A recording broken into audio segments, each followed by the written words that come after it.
Welcome back to Murder with the Missus. I'm Darren. And I'm Amy. And today we're going to tell you about David Dooley. Don't forget to smash that like button. Check out the description for the links of all of our podcast platforms, CashApp, and Buy Me a Coffee. Like, share, subscribe, and don't forget to tell your friends. Welcome back, everybody. Tell them friends. As always, David Dooley. David Dooley. Those who personally know me probably know what made me look into this case. But once I started looking into it, I couldn't look away, like a train wreck. I needed to know what happened. And this one does have a conclusion, so I should check that box for Darren. I will warn you in advance that this is considered a circumstantial case, so you'll have to decide what you believe. So let's talk about it. We're talking about Michelle Mockbee. She was born in Covington, Kentucky on August 8th of 1969. She was described as kind, generous, friendly, always there for you when you needed help, and she had a smile that could light up Times Square. She liked classic hair bands, made sense since she would have been a teenager in the 80s, so that's like a lot of people's jams from that time and even now. You know, a lot of people love the 80s hair band, and a lot of people hate them. They love to hate them. That's what they do. But I ain't gonna lie, when I'm on my Harley and stuff like that, that's the music that's playing. Yeah, don't lie to yourself. People embrace it. Yeah. I mean, even if you say you hate it, there's some kind of music that you listen to that's from the 80s. Yeah. There's a classic in there. Yep. Now, fast forward to 1996, and Michelle gets hired on at Thermo Fisher Scientific. This is a big warehouse and an industrial park in Florence, and they distribute medical and lab supplies. By all accounts, she loved her job. And this is where she met Dan at the company Christmas party. Dan was the shipping supervisor. They fell in love and got married in March of 2001. Everyone says they were happy and always joking around with each other. They said, "I love you," every time they got off the phone. It was just a great relationship, according to those who knew them. By 2012, Dan and Michelle had been married for 11 years. They had 2 daughters, and both still worked at Thermo Fisher. She was described as the logistics support representative. She was basically HR. She was the office coordinator, and she was over payroll. She had been there for 16 years at this point. But her kids were her life. So when this case happened, people got online and posted things like that she liked a breakfast of Diet Coke and Pop-Tarts. Awesome. But someone also mentioned Michelle was involved with some world record ice cream cone that sent me down a whole different rabbit hole, completely unrelated to this case. Now, while I couldn't find what that person was talking about, I did come across a great debate regarding ice cream cones. Apparently, some say it's illegal to carry an ice cream cone in your back pocket in the state of Kentucky. I mean, why would they even do that? Yeah. If they have an ice cream cone, I'm eating it. Yeah, eat it. Why are you putting it in your back pocket? Maybe that's the world record. I don't know. So I'm like Googling ice cream cones in Kentucky, and this is what I find. I was like, okay. Yeah, maybe she carried it furthest in her back pocket. She broke the law the most. Yeah. So I didn't actually find a law saying that you can't do that, but belief is that it came from back in the day when horse thieves would put ice cream cones in their back pocket to lure people's horses away and steal them. So there's a fun little fact for you. Never stop learning, people. This brings us to May 29th of 2012, just after 7 a.m. A call comes into 911 from Ed at Thermo Fisher. He says, "I just walked into our office and I think somebody killed somebody upstairs in our office." The operator asked him what made him think that somebody would killed somebody. And Ed says, "She's laying there on the ground, covered up, and there's blood all over the floor and the office." He goes on to say he thinks it's Michelle Mockbee, and her whole body is covered in plastic. He can't see her head or anything. It was him and the maintenance man, Dave, that was up there at the time. Must have been pretty bad if there was that much blood. Right. It was very bad, actually. There was no chance that 42-year-old Michelle was alive. First responders arrived and find Michelle in what they call the mezzanine. It is part of the upstairs office area, and they believe that that's where she died. Her hands were bound behind her. She was face down, and there was a bag over her head that was covered in blood. Now, while they believe she died in the mezzanine, it didn't start there. What started all of this was Ed got to work at 6:45 a.m. and he went straight to his office. About 15 minutes later, so just about 7 o'clock, someone sees a stain on the carpet in the hallway. So he was like, "Yo, Ed, what's this stain?" He looks at it and says it looks like blood. So they call up the janitor, Dave, because at this point, he had already been there cleaning for a couple of hours.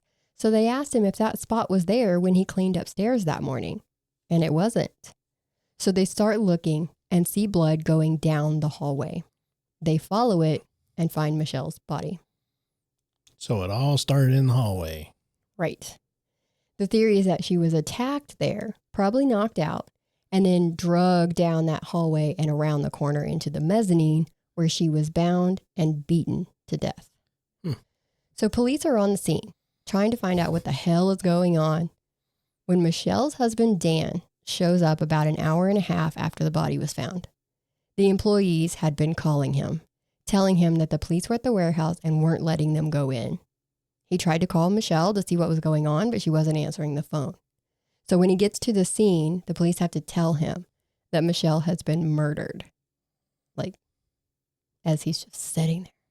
That's so heartbreaking. And he was devastated. They said he put his head in his hands, he leaned back in his chair, and he just sobbed. While investigating and talking to Dan, they find out that Michelle usually clocks into work at 8 a.m. But this was the first day of their girls' summer break from school. So she came in early to do payroll so that she could leave early to hang out with her family. So that morning, she had actually got there at around 5:53 a.m. And she got the time cards when she came in the door. Then she went up to her office. The police go to her office and find that the door is still locked. So now they know that she hadn't even made it into her office yet when she had been attacked. But the big problem here was her door was damaged because someone had tried to get into her office. But not with a key. Definitely not with a key. They damaged the shit out of the door where the lock was. So the first person they're going to look at is, of course, the husband, Dan. He was off that day, and he was at home with the girls waiting for Michelle to get home. But he was completely devastated, understandably. And he was very cooperative. I'll go ahead and jump forward a little bit on him because he took a polygraph the next day and passed. He gave them full access to search whatever they wanted. And he gave them a breakdown of his time starting the day before, and they were able to verify everything. So he was pretty much excluded right away. Her office door was the only door that was damaged. And since she was HR and payroll, the fellow employees are next on the list.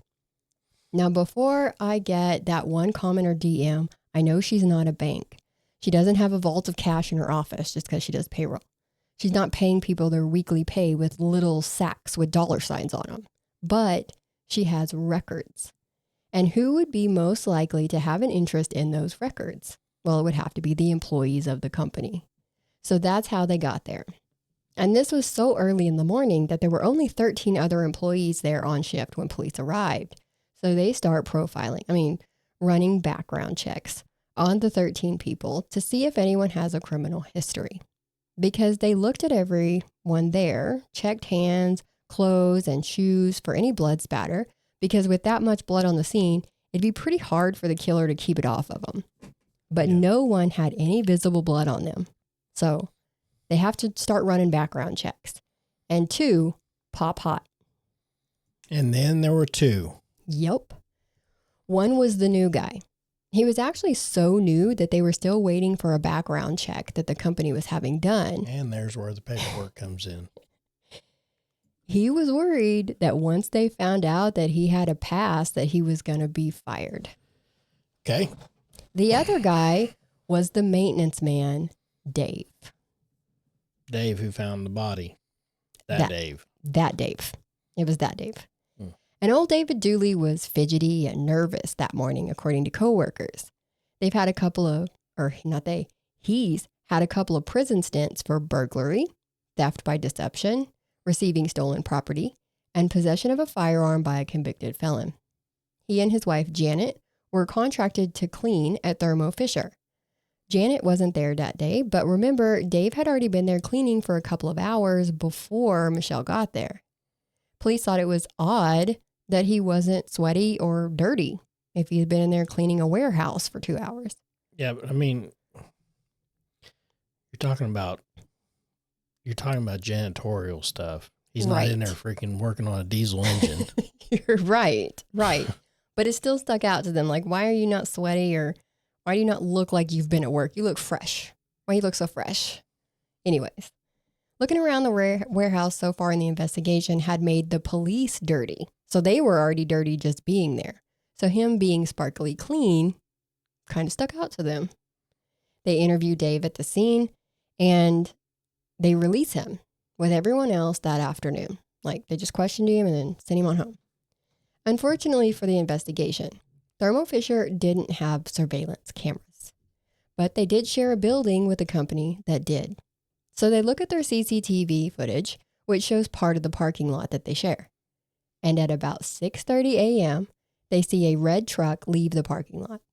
It's weird since people are actually coming to work at that time, not leaving work. That truck comes back into the parking lot about 30 minutes later at 7 a.m., shortly before Michelle was found and 911 was called. Does Dave drive a red truck? Dave drove that red truck. So they talked to Dave again the next day because he didn't mention that he had left that morning, and they had talked to him the day of the murder. So it would have been fresh on his mind to say, when they're like, tell me about your morning, he would have said, I had to leave and go do this and come back. He never said that. And so they're like, hey, what happened? He says, oh yeah, what had happened was I couldn't get a hold of Janet, right, his wife. So I went home real quick to make sure that she was okay. He didn't think anything about it when he was giving his first statement. So they asked Janet when she saw Dave on the day of the murder. And she told them, oh, it had been sometime in the afternoon when he came home after the cops released everybody from the warehouse. So not between 6:30 and 7 in the morning. Janet, did you not get the memo? Police would later interview Janet again, a couple of times, and her story would change. First, she didn't see him that morning. Then she did, but she forgot because he had come home to change his pants because he had ripped them. Now, when confronted with his story that he only came home to check on Janet, she told them that she was hard of hearing, so she didn't hear exactly what he said. But she saw his ripped pants and figured that that's why he came home. Well, get your story straight, Janet. She's all over the damn place. But the police figure the truth is that he came home, cleaned up, and got back to the warehouse just in time for Ed to call him to ask about the blood stain on the carpet in the hallway. Now, they are full on investigating Dave. And I think this is a good spot to take a minute to hear from today's sponsor. If you're in a heated argument with your dryer, don't worry. You'll both cool down eventually. Or maybe you just need a washer and dryer. Don't get agitated. Take a load off. Get your laundry set from My Laundry Solutions and let them iron out your problems. If you live in an apartment, get your set from them. They service them, and they have locations in Texas, Oklahoma, and Missouri. The most recent area is Lubbock, Texas, around the Tech Terrace area, with more locations coming soon. So give them a call today, 800-535-4411. Or go online to mylaundrysolutions.com. And let them wash your troubles away. Give them a shout. Well, Amy takes a drink. Oh. My bad. Amy come lately here. Yes. Okay, so Dave and Janet's stories are not lining up. So, police searched his truck, apartment, and garage, but didn't find anything. Nothing. But looking into his contract work at the warehouse, they found something very interesting. It seems that Dave and Janet had a little racket going. They found out that Janet had only been on site at the company 2 times in May of 2012, yet somehow she managed to claim overtime every day. Nice. Yeah. So when Dave would go to work, he would clock himself in, and then he would clock Janet in too. And they felt like that was a pretty good motive for needing to get into that HR office. Yeah. Belief was that Michelle was suspicious that something might be going on with those two. And then maybe Dave, while they're cleaning that morning and thinking he was alone, was using the time to try to break into her office with a screwdriver or something. But Michelle came in early that day. She usually doesn't come in until 8. So coming in early surprised him. He likely hit her in the hallway, knocking her out, and then dragged her down the hallway into the mezzanine. And he decided that he had to go ahead and kill her because he was really in trouble now. Then he drove home, changed, cleaned himself up, and came back to work thinking that no one would notice. I can see how they got there. Yeah. We've seen more ridiculous theories in these cases that we cover. Yeah. But this one seemed to hold some weight. Now, they just have to prove it. Or do they? So 4 months after the murder, on September 22nd of 2012, Dave is charged with her murder. Also, he's charged with kidnapping, because you can't just tie somebody up, and tampering with evidence. For moving the body? No, for removing something from her body. Oh. Remember at the beginning when I said that she got there that morning to do payroll early and she got the time cards when she came in and then went upstairs? Took time cards. They never found Dave or Janet's time cards. So they believe that he took them from Michelle's body after he killed her. So now Dave's in jail and Janet's on the news crying that David is innocent. She only gets to see him for 45 minutes a week. Oh. And it's through glass. Oh my God. And Dave is saying he's innocent too. He pled not guilty, and they go to trial at the end of 2014. The medical examiner goes through the horrific injuries to Michelle.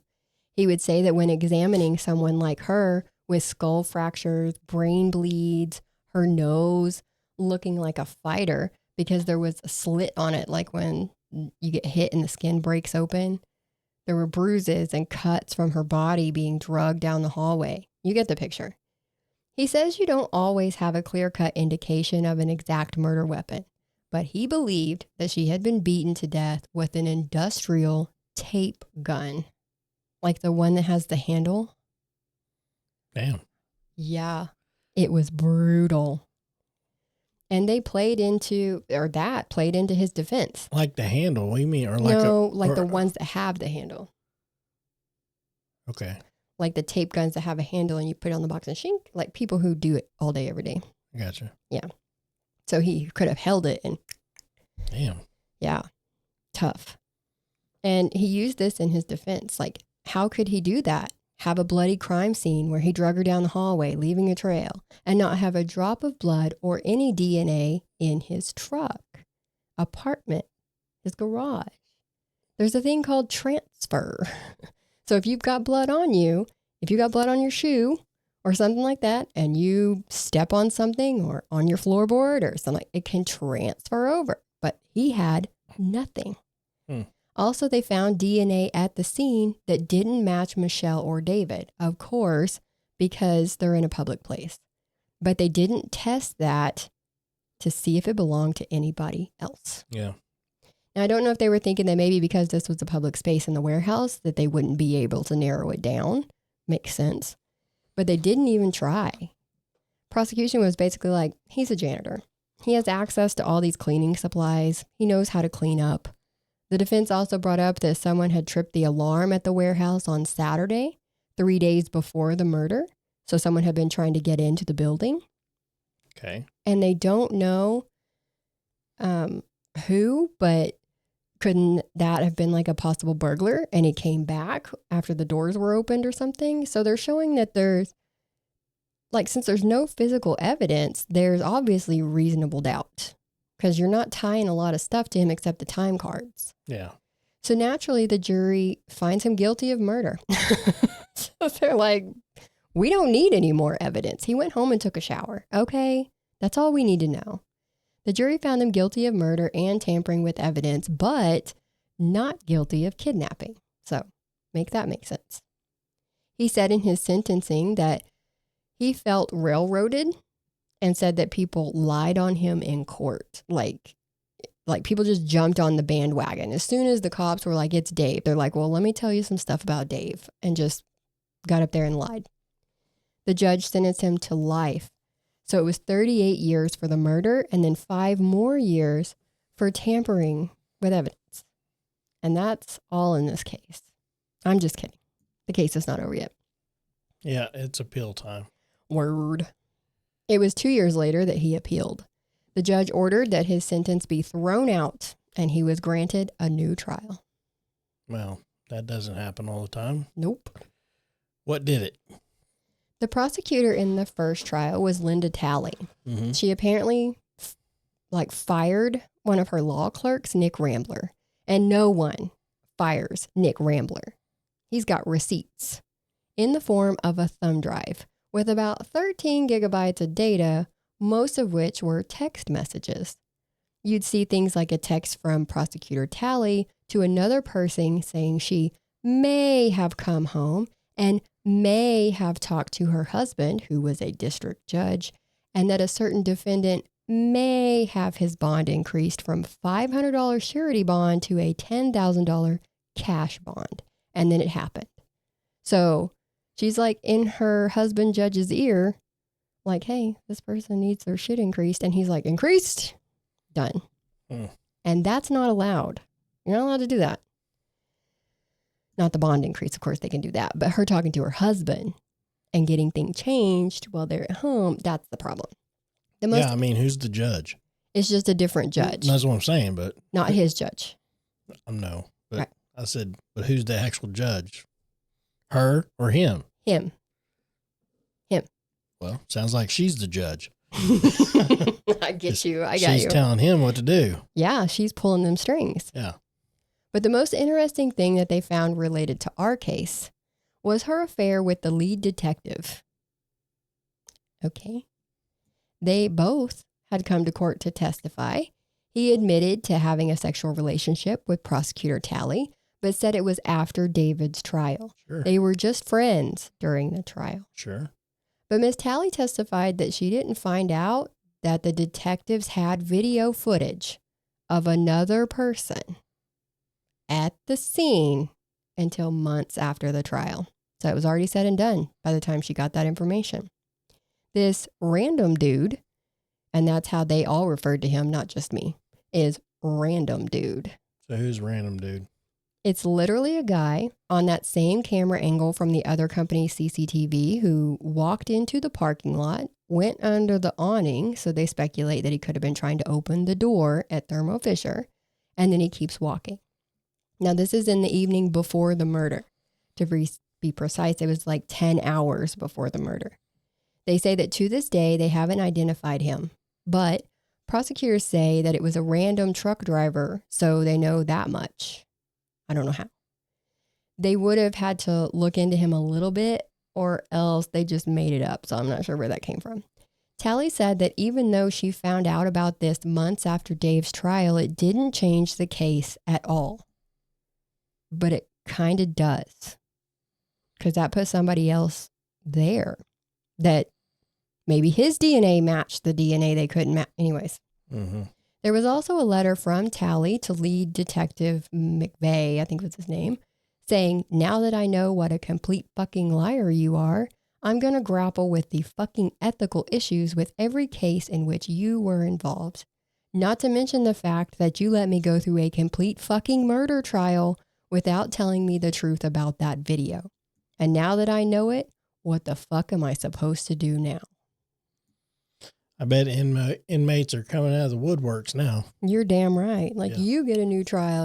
That's the whole thing. I mean, so this David Dooley, mm-hmm. He's already out. You know, he's already done a stint or whatever in prison. He's still in prison. No. Before this. Oh, right. He had prior charges. So that's what it is that they was like, oh, he's been in prison. Right, for Obviously, burglary. he's our man. Right, and they stopped there. Yeah. Yep, that's exactly what he's saying happened. That's why whenever I said it earlier, I said they were profiling. Nope. Yeah, I know. That's exactly That's why I was like, oh, I see what you're doing. I see you. So in Dave's new trial, they have the surveillance footage of random dude, so they can now show it. Defense also brings in the fact that they couldn't prove that any of the DNA was from him that was at the crime scene. They couldn't say whether it was or wasn't, so it was inconclusive. So they're like, you can't prove it. So either way. Defense also brings the fact, sorry, that was bad, that she had that bag over her head. There's nothing on that bag that points to Dave. Also, they found a screwdriver that Dave had access to. So they tested that, but the samples were too small. So they're trying to pin all this on him, but they just can't make it work. Prosecutors did try to say that the screwdriver that they tested matched the markings on the door, but a screwdriver is pretty universal. You've seen one, you've seen most. So you can't really say, hey, that's the exact screwdriver. You can't do that. And the detective offered up an alternative suspect, Michelle's husband, Dan. He says Dan knew her schedule, knew she would be going in early that morning. He got a $700,000 life insurance payout, of which he took out just over $200,000 in cash withdrawals. So they speculate that he could have used that to, I don't know, pay a hitman, is what they're saying. He had a scrubber program on his computer to delete data. And Michelle allegedly had visited the eHarmony website on her work and home computers as recently as 2 months before her death, indicating maybe she was having an affair or two. All motives that we have seen before. Yep. So that's what they're doing. They're like, there's so many things you could have looked into and you didn't. So after all this, the jury finds Dave guilty again for murder. They don't care about all this other stuff. He is now sentenced to 43 years, making him eligible for parole in 2032. Now, some of you may say that, yes, he was railroaded. They have no evidence. Correction. No real evidence against him. Some may say that what they did was enough. Like, that's all they needed. But I feel like most of us are about to get on the same page when it comes to old Dave. On October 26th of 2020, Dave took a plea deal on some new charges, stemming from what they found from way back between 2004 and 2007. I won't go into detail, but he pled guilty to 2 charges of unlawful transaction with a minor in the 2nd degree for having and making CSAM. He got 2 whopping terms of 5 years each for those. So I feel safe to say that regardless of how you feel about the murder case, most of us can agree that he's still a piece of shit. At least I do. And that's the end of this case. Sadly, 2 girls had to grow up without their mom for basically no reason at all that we can see. Yeah. Because if we don't have all the evidence, or it just depends on what you believe, I guess. Yeah. You got any final thoughts? Nope. Not on this one. Okay. If you like our content and want to contribute, go ahead and like, share, and subscribe. Hit that bell to get notifications. We do have CashApp at $MWTM pod. And we also have Buy Me a Coffee at /MWTM. And as always, don't forget to tell your friends. Until next time, we'll see you. Bye.